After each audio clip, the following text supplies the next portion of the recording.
Olá a todos e a todas, sejam muito bem-vindos e bem-vindas. É com muita satisfação que hoje marcamos o Dia Mundial da Alimentação na vossa companhia.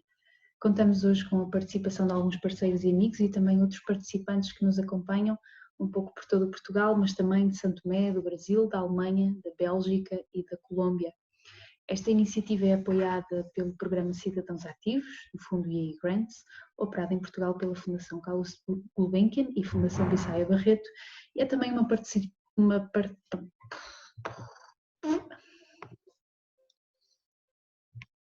Take 2. Olá a todos e a todas, sejam muito bem-vindos. É com muita satisfação que hoje marcamos o Dia Mundial da Alimentação na vossa companhia. Contamos hoje com a participação de alguns parceiros e amigos e também outras pessoas que nos acompanham um pouco por todo Portugal, mas também de Santo Tomé, do Brasil, da Alemanha, da Bélgica e da Colômbia. Com esta conversa damos continuidade ao trabalho que temos vindo a realizar sob o mote "A alimentação é um direito". Uma afirmação de que a alimentação é um direito humano fundamental, cuja concretização plena depende não só e jamais exclusivamente de garantir que temos pão para a boca, mas de que a alimentação deve ser saudável, nutritiva, justa, acessível a todos e a todas, independentemente da idade, do género, da nacionalidade e das pertenças culturais, uma alimentação ecologicamente prudente e sensível aos direitos das gerações futuras. E que esta alimentação é uma transformação fundamental para enfrentarmos os desafios que hoje se colocam à sustentabilidade da nossa existência coletiva enquanto sociedade.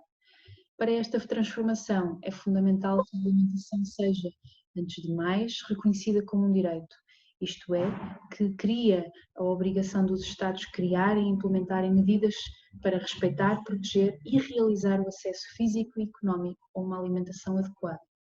Um direito que apela também à responsabilidade dos vários atores para, dentro das suas diferentes esferas de intervenção, contribuírem ativamente para alcançarmos esta realidade. E por isso cá estamos hoje. Mais uma vez marcamos este Dia Mundial da Alimentação com o lançamento da edição em língua portuguesa do Observatório do Direito Humano à Alimentação e Nutrição. Esta publicação é um esforço coletivo de 50 organizações da sociedade civil de todo o mundo que se reúnem sob a Rede Global para o Direito Humano à Alimentação e Nutrição, rede que a Realimentar, a Rede Portuguesa pela Soberania e Segurança Alimentar, integra através da sua participação na Rede Regional Rede SAN da CPLP. É uma publicação que todos os anos procura registar reflexões prementes sobre a sustentabilidade dos sistemas alimentares, sempre numa ótica de defesa e respeito pelos direitos humanos. A existência desta edição em português é também um esforço que depende muito da vossa adesão, da vossa leitura e da partilha que fazem também com as pessoas à vossa volta. Por isso, partilho aqui o link para que possam ler e partilhar e aceder a esta, mas também a outras edições cujo conteúdo continua a ser bastante pertinente. Esta atividade é realizada com o apoio do Programa Cidadãos Ativos, do Fundo EA Grants, que em Portugal é operado pela Fundação Carlos Gulbenkian e pela Fundação Bissaia Barreto, e é também uma parceria entre a Actuar, a FIAN Portugal, a FIAN Noruega, e com a participação da Realimentar e, claro, a vossa participação também. Para o lançamento deste ano, convidamos o Hernando Salcedo Fidalgo, que é autor do artigo "A Pandemia do Coronavírus, uma reflexão crítica sobre os padrões alimentares corporativos", artigo que é parte integrante desta edição de 2020, que está dedicada ao tema sobre a reconexão entre os alimentos, a natureza e os direitos humanos como uma forma importante para superarmos as crises ecológicas. O Hernando é médico, cirurgião da Universidade Nacional da Colômbia, é coordenador da linha de nutrição da FIAN Colômbia e investigador da Escola de Altos Estudos em Ciências Sociais de Paris. Hernando, antes de mais, muito obrigada por teres tão rapidamente aceito o nosso convite para te juntares a nós. Sei que hoje é um dia com muitas felicitações, por isso muito obrigada por nos dares o teu tempo e partilhares connosco a tua experiência. Pedia-te então que em 15 minutos pudesses trazer-nos uma visão geral sobre esta nova edição e muito em particular sobre o teu contributo com uma reflexão crítica sobre o Covid e os padrões alimentares corporativos. Aos participantes, se tiverem questões e comentários, por favor, deixem aqui no bate-papo. Hernando, Faz favor. Obrigada. Ha sido una construcción conceptual de el grupo de alto nivel de expertos de la FAO, liderado por Jessica Fanzo, ha permitido, mediante ese concepto de sistemas alimentarios, ver una integración de elementos que antes no estaban presentes en la discusión sobre la alimentación a nivel global. Pero tiene el problema de que los sistemas alimentarios son concebidos únicamente en el marco de la producción industrial. Es decir, que los sistemas alimentarios modernos solamente se entienden en relación con el agronegocio y con la agroindustria y por lo tanto también con la producción industrial de comestibles. Ese es un punto central porque en FIAN Colombia hemos trabajado mucho sobre la diferencia entre alimento y comestible. No sé cómo se dice en portugués comestible, pero es diferenciar un alimento real de cosas que podemos comer, pero que no son realmente alimentos. Y es el caso de toda la comida procesada, altamente procesada y ultraprocesada.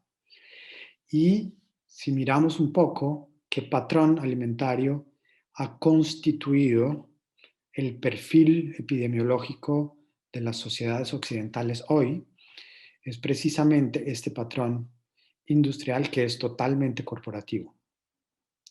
Es decir, que esta dieta corporativa ha hecho que nosotros estemos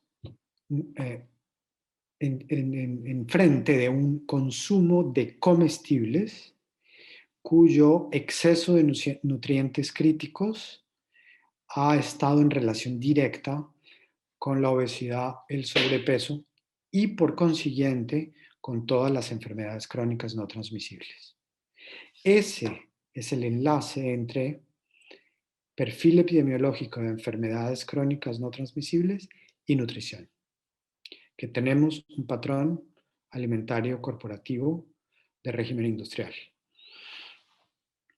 Esto plantea una de las críticas centrales del artículo, y es que cuando creíamos en el siglo XXI que ya las enfermedades infecciosas estaban atrás, nos damos cuenta en plena crisis del COVID que las zoonosis, es decir, las enfermedades infecciosas que pasan de una especie diferente a la especie humana, son el resultado de el desequilibrio ambiental y de la pérdida de la biodiversidad que tienen como consecuencia en su impacto sobre el equilibrio del planeta un cambio que permite ese salto de especie, de una especie distinta a la humana de un virus, por ejemplo. Pero incluso si uno pensara en las hipótesis de que esto es un virus creado en un laboratorio, por ejemplo, esa también es una zoonosis. Es que la acción humana permite ese salto de un virus que está en una especie a la especie humana. ¿Y quiénes son las personas que están más afectadas en medio de la crisis del COVID? Precisamente quienes padecen las enfermedades crónicas no transmisibles. Ese es el punto de enlace. Cuando creíamos que ya estábamos en otra era epidemiológica, se une el perfil infeccioso al perfil de enfermedades crónicas a través de una zoonosis que aparece por un desequilibrio medioambiental y de biodiversidad generado a través de este patrón alimentario corporativo de consumo y de producción. Ese es el punto central de la discusión, me parece a mí. Y por eso hemos propuesto que tengamos unos puntos de resistencia y de avance un poco basados en la literatura de feministas como Judith Butler y como Dana Haraway, quienes han estado también liderando el concepto crítico de antropoceno, pero de capitaloceno, de chutzloceno, de todas estas conceptualizaciones en donde la especie humana ha hecho un daño al planeta de una dimensión tal que es como si hubiera transcurrido una era geológica. Por eso se usa el sufijo seno. Entonces, esta idea muy fuerte nos pone en alerta sobre la necesidad de implementar acciones en defensa de el equilibrio planetario y del derecho a la alimentación y nutrición adecuadas. Entonces, por eso, las 6 propuestas que hemos propuesto en el artículo que está ahí puesto, tienen que ver con bloquear el avance de los sistemas alimentarios modernos, primero. Es decir, no sé si de pronto Sara puede poner en portugués esas 6 propuestas en la pantalla. Entonces, bloquear colectivamente el avance de los sistemas alimentados llamados modernos. Eso no es tan difícil y no es imposible. Tiene que haber una acción colectiva, una acción de los estados, y el derecho humano a la alimentación y nutrición adecuadas es un eje para poder hacerlo. Lo otro es descentrar, o sea, quitar del centro, que no esté más en el centro la mirada exclusiva sobre la especie humana y el modelo patriarcal. Porque esa mirada solo sobre la especie y destinada al patriarcado es la que está en el centro del modelo económico y político que estamos viviendo. Igual, necesitamos impulsar los insumos que construyan fuerza biótica, es decir, fuerzas de vida en los sistemas de producción de alimentos. La agroecología es una opción para ello, y la agroecología es una innovación tecnológica. Lo que pasa es que no está inscrita en el mismo tipo de conocimiento positivista científico tradicional, pero lo es. Entonces la agroecología es una salida y es posible que el mundo viva de la agroecología. Igual proponer la defensa de los bienes comunes, dentro de los cuales deben estar los alimentos y el agua, y obviamente una forma de gobernanza basada en la equidad, una gobernanza policéntrica, no unicéntrica, que ofrezca una alimentación y nutrición adecuada para todas las personas en cualquier momento del ciclo vital. Y todo esto requiere una alianza internacional. Nosotros estamos asistiendo en el mecanismo de la sociedad civil y en la FAO y en el Comité de Seguridad Alimentaria de la FAO al desmantelamiento del sistema de Naciones Unidas. Porque el sistema de Naciones Unidas está fragilizado y se está convirtiendo en una plataforma en donde la industria y los negocios privados puedan mantener el control de lo que los estados tienen que hacer. Solamente una fuerza internacional que reconstruya la multilateralidad basada en el derecho humano a la alimentación y nutrición adecuada puede hacer resistencia a este problema y a este fenómeno. Entonces yo diría lo central en lo que he dicho ya, y con estos 6 puntos de resistencia, digamos que abriría un poco la discusión, esperando que lo que he dicho en español haya sido comprensible para todas.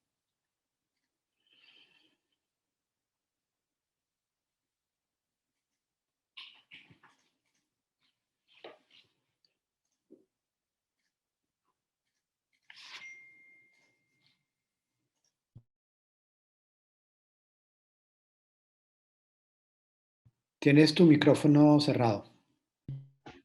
Ok, ouvem-me e veem bem agora. Ok. Obrigada, Hernando, pela tua super rápida análise do teu artigo e que trouxeste a essência da ideia.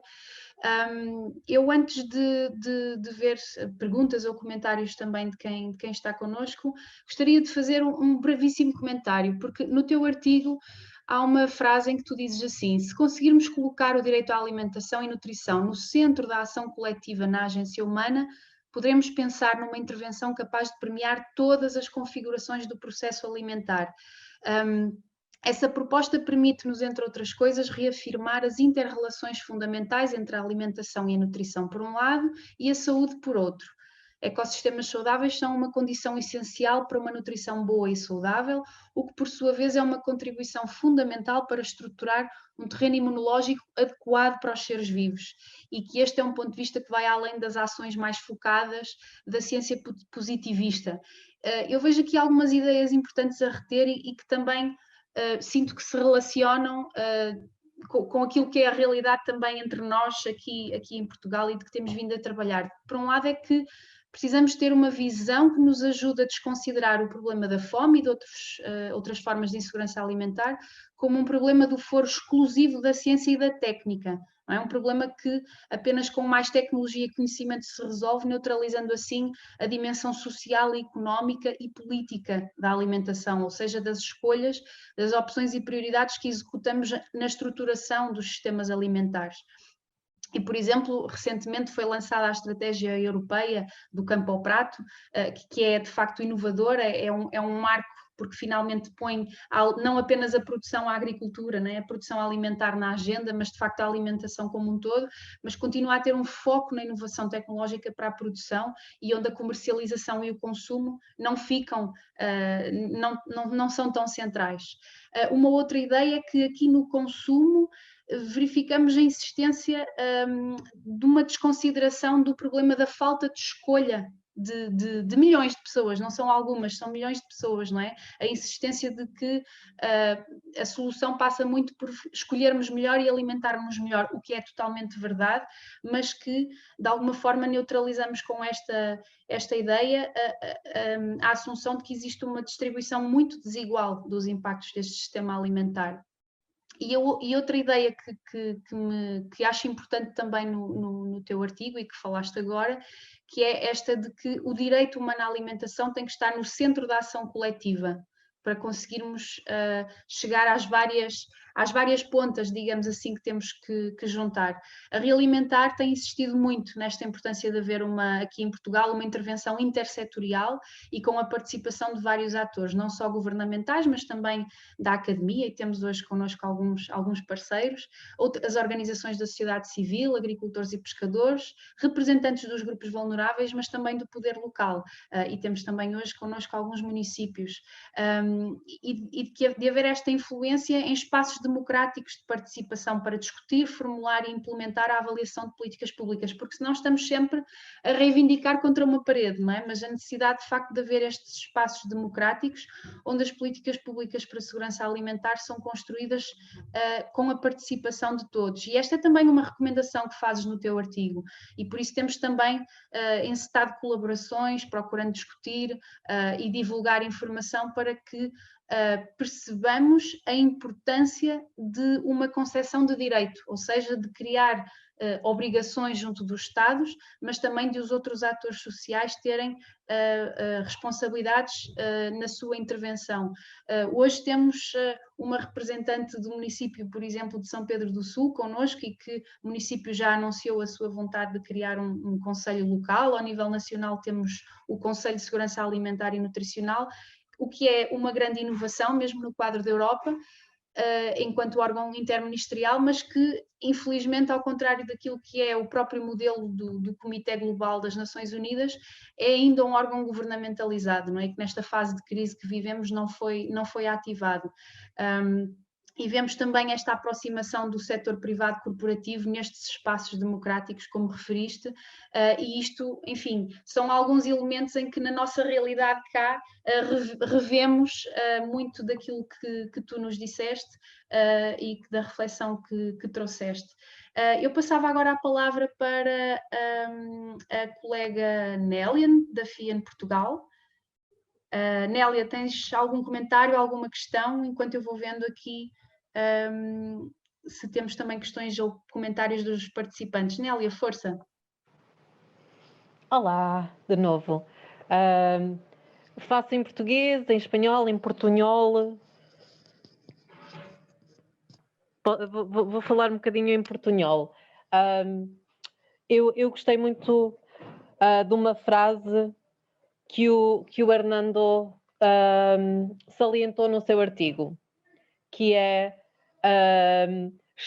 estamos atrapados e atrapadas en una doble carga de enfermedad. E eu gostei muito dessa frase porque reflete muito este ciclo que vivemos de enfermidade é doença, da doença que nós próprios estamos a colocar em nós através dos bens, como eu gostei muito que o Hernando disse, de bens comestíveis e não de bens alimentares, e também que se reflete para a questão ecológica da natureza, ou seja, esta relação multidimensional que temos uns com os outros e os causa e efeito que isso depois acaba por ter. Agora, uma pergunta é mais direcionada, vou falar um bocadinho mais em portuñol. Hernando, yo he visto en su artículo que habla, por ejemplo, de la carne que consumimos, por ejemplo, cuando tenemos los animales en un confinamiento. Y, por ejemplo, acá en las escuelas, y también yo sé que ustedes trabajan en FIAN Colombia con las escuelas, y me gustaría saber cómo he sido trabajar, por ejemplo, con la contratación pública. Yo no sé bien cómo es allá en Colombia. Hacen una contratación pública que se puede hacer más con los agricultores familiares y también que estén en con más espacio en la naturaleza, que hay otra relación.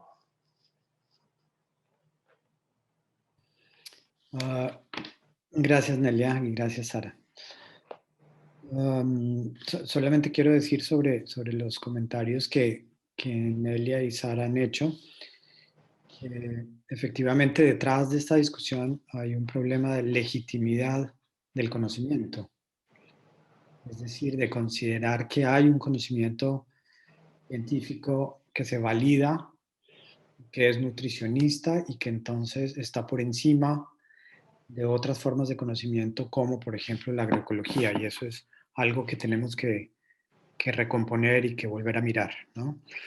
Y por otro lado, que sí, en la doble carga nutricional, en la doble carga, está tanto el problema del no acceso a los alimentos, como el problema del acceso a comestibles que no son alimentos y que producen factores de riesgo como la obesidad. Y es una doble carga en la cual estamos en una paradoja permanente. Entonces, la pregunta que tú me hiciste tiene que ver, ¿me repites la pregunta? Sí, nosotros acá trabajamos, por ejemplo, con municipios y queremos llegar a las escuelas. Y como tú hablas, y yo sé que estás con la nutrición, ¿cómo podemos nosotros, con los problemas que se viven en Europa de la contratación pública, hacer llegar a las escuelas alimentos que son de calidad, que no hacen todo este daño? O sea, ¿cómo podemos juntar los dos? Sí, no, muy bien. Entonces, bueno, un poco el trabajo de FIAN Colombia en estos últimos 3 años ha estado destinado, por una parte, a trabajar contra la publicidad, el mercadeo, y a regular la publicidad, el mercado y el consumo de productos comestibles ultraprocesados de parte de la población de niñas, niños y adolescentes. Entonces, digamos que eso puede ser una primera etapa en la que la publicidad y el mercadeo, que son formas de persuasión para que niñas y niños tengan contacto precoz, como el tabaco, contacto precoz con productos ultraprocesados que construyen hábitos que en el futuro van a perennizarse, van a continuar estando ahí y que van a construir ese perfil de enfermedades crónicas no transmisibles. Por un lado eso, pero por otro el trabajo en la política pública de los colegios. En Colombia hay un programa de alimentación escolar, pero obviamente no quiero decir con eso que el programa colombiano sea mejor que los de Europa.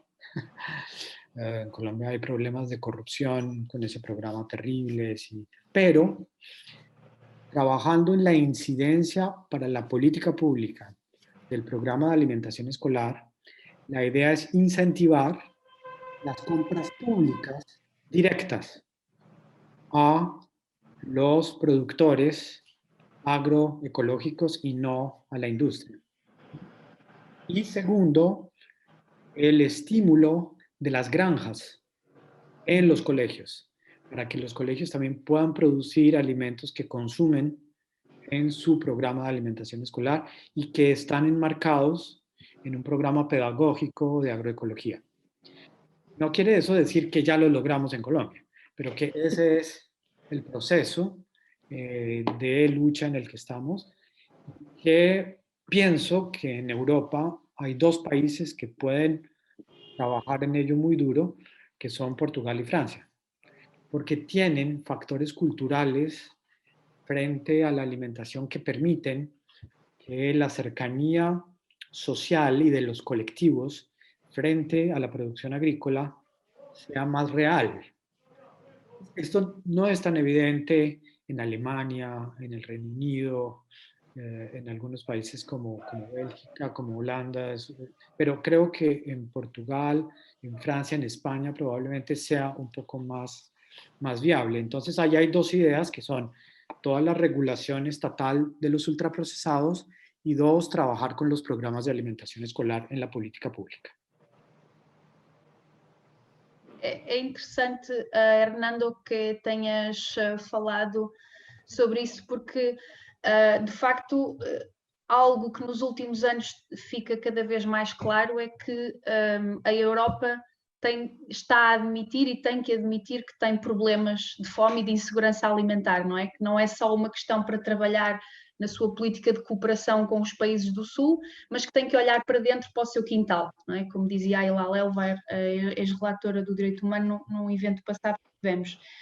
E nesse sentido, estamos inclusivamente, e fica já aqui a sementinha para também irem ficando atentos e participarem, brevemente iremos ter também um debate sobre iniciativas na Europa de quadros legais para o direito humano à alimentação, porque tem havido algumas experiências, uma lei regional em Itália, a Escócia teve agora um processo de audição pública, já houve também uma tentativa de discussão no Parlamento em Portugal, o ano passado, e também na Bélgica.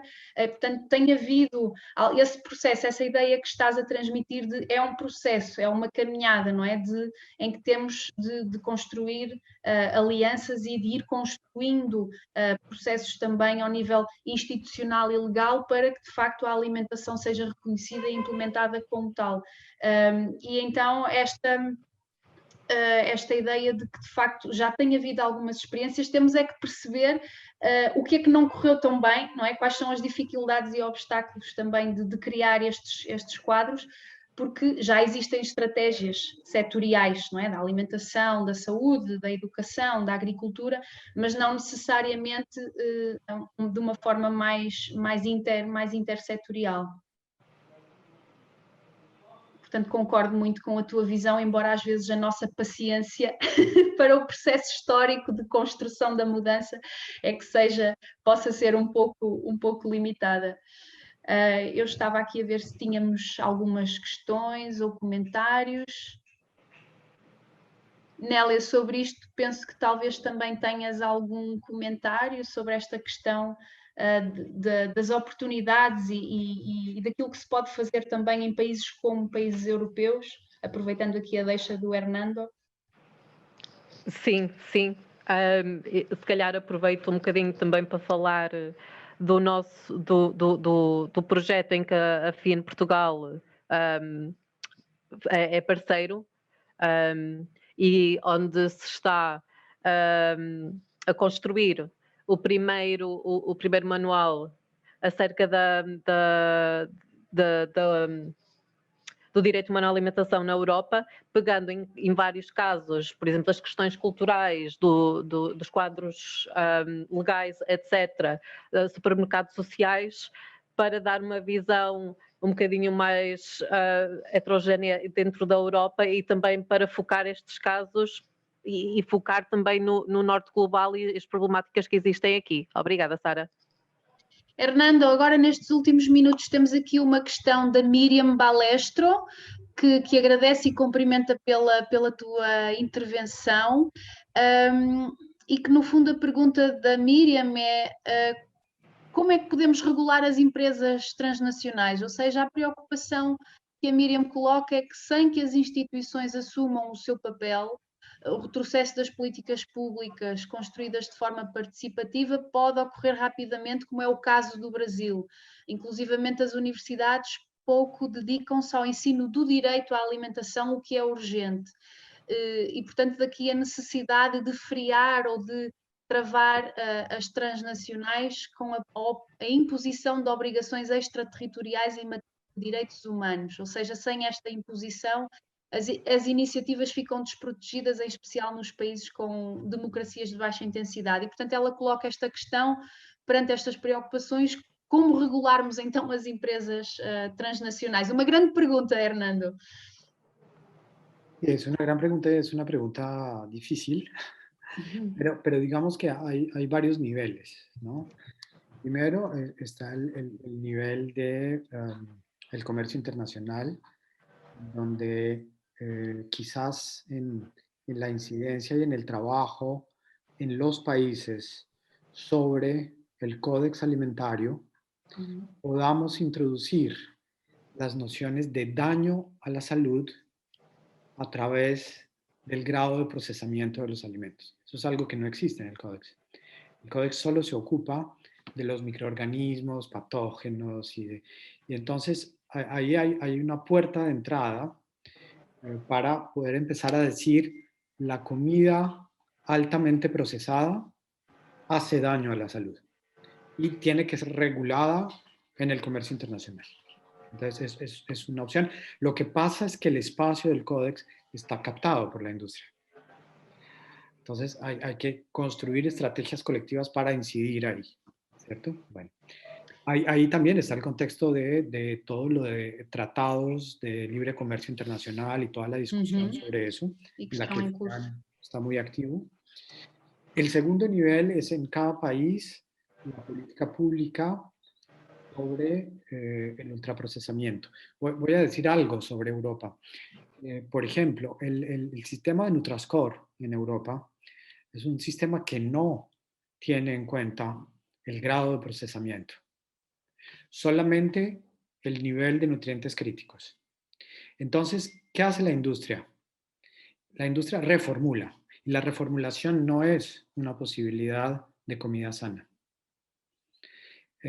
Es importante introducir en el etiquetado en Europa la categoría de grado de procesamiento, para que de repente ustedes miran en el Nutri-Score un aceite de oliva está en rojo porque tiene mucha grasa, y un ultraprocesado que no es un cereal lleno de azúcar para el desayuno, pero reformulado, está en verde. Eso no es posible. ¿Por qué no se tiene en cuenta el grado de procesamiento? Una forma de incidir en Europa en la política pública es que en el etiquetado se incluya no solo el score de los nutrientes críticos, sino del grado de procesamiento, de aditivos, de preservantes, de edulcorantes, de organismos genéticamente modificados y de muchas otras variables. Es decir, que en el fondo es incorporar en la política pública la noción de alimentos reales, de alimentos frescos, cercanos, de dietas sostenibles, saludables, que se construyen a partir de sistemas productivos agroecológicos colectivamente situados, con gobernanza local y con soberanía alimentaria. Es un poco, pues, el horizonte ideal, Sim. pero tenemos que ir hacia allá, pero la pregunta es difícil y ahí hay unas pistas, ¿no? Sim. E acho que nos acabas deixando-nos aqui uma pista muito interessante, Hernando, que é esta ideia de nós precisamos também, neste contexto, de definir o que é uma violação ao direito humano à alimentação, também num contexto de países do Norte, não é? Como por exemplo, é o caso da Europa. E essa reflexão que a saúde pública nos traz, pode certamente ajudar-nos a definir cada vez mais o que é que são as ameaças e o que é que são as violações ao direito humano à alimentação neste contexto. Hernando, sei que estás com o teu tempo na linha vermelha. Sí. Pero quiero decir, entonces, eso es muy importante, porque Sí. tengo que cortar, pero es muy importante, ¿sabes por qué? Porque tenemos la idea en Europa y en el norte y en el mundo industrializado que ya superamos el problema alimentario. Uhum. Y que eso del derecho a la alimentación es como un problema en los países Anacrónico. y no es así. Y lo está mostrando la crisis del COVID. Entonces, tenemos que retomar la violación del derecho humano a la alimentación y nutrición adecuada a través de la agroindustria y del consumo de ultraprocesados. Y ahí hay un escenario, además, jurídico muy fuerte. Ok. Hernando, fica aqui a pista para uma futura conversa. Acho que temos aqui muito para explorar. Y estoy a sus órdenes. Gracias por la invitación. Sim. Obrigado. Muito obrigada. E obrigada a todos e a todas por terem estado connosco. Hoje, de facto, era uma conversa um pouco mais rápida, mas importante. Obrigada por todos e fiquem atentos porque em breve teremos mais oportunidades para estarmos juntos a refletir. Obrigada. Adeus. Obrigada, graças. Tchau, Nélia. E obrigada a todos. Adiós. Tchau. E um bom dia da alimentação. Adeus.